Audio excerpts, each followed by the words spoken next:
మర్కుక్లో సంక్రాంతి పండుగ సందర్భంగా సర్పంచ్ రాణి మల్లేశం, ఉప సర్పంచ్ సాయిని మహేష్, గ్రామ పంచాయతీ పాలకవర్గం ఆధ్వర్యంలో ఆదివారం ముగ్గుల పోటీ నిర్వహించారు. ఈ పోటీలో గ్రామ మహిళలు 32 మంది పాల్గొన్నారు. మొదటి బహుమతి వరలక్ష్మి, రెండవ బహుమతి అపర్ణ, మూడవ బహుమతి సంతోషులు అందుకున్నారు. ఈ ముగ్గుల పోటీలో పాల్గొన్న 32 మంది మహిళలకు టిఫిన్ బాక్సులు అందజేశారు. ఈ బహుమతులను దాత బీఆర్ఎస్ మర్కుక్ మండల అధ్యక్షులు మర్కుక్ కరుణాకర్ రెడ్డి ప్రదానం చేశారు.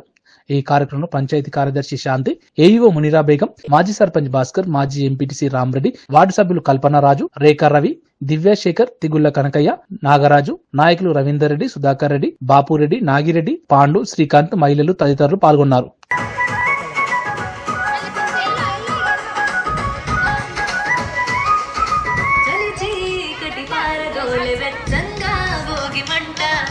సంక్రాంతి లక్ష్మి కొలువు తీరేను నట్టింట అందంగా ముస్తాబైన గంగిరెద్దుల జంట హరిదాసు కీర్తనలాగా వినబడునంట.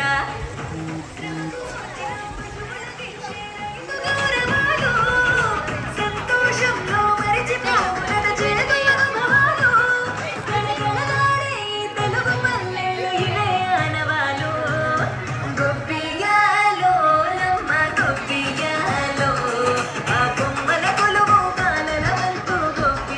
మీటింగ్ సందర్భంగా కరుణాకర్ రెడ్డి సార్కి కూడా కృతజ్ఞతలు తెలియజేస్తూ ఒకసారి క్లాప్స్ తోటి ఎవ్రీ ఇయర్ ఇట్లాగే సంక్రాంతి పండుగకి ప్రతి ఒక్కరు ఒక్కొక్కరు డొనేట్ చేసి ప్రతి పండుగను కలర్ఫుల్గా జరుపుకునేటట్టు ఈసారి మహిళలకి ఇంకోసారి స్పోర్ట్స్ సైడ్ అంటే ప్రతి రంగంలో మగపిల్లలు కూడా అనుకుంటారు కదా వాళ్ళంటే ముగ్గులేస్తున్నారు మాకేందని, వాళ్ళకు కూడా క్రికెట్ లాంటి టోర్నమెంట్స్ పెట్టి దాతలు ముందుకొచ్చి గ్రామ పంచాయతీ తరఫున ఆడిపిస్తాము, అన్ని అరేంజ్ చేస్తాము, మాత్రం ప్రైజెస్ మాత్రం దాతలు డొనేట్ చేయాలని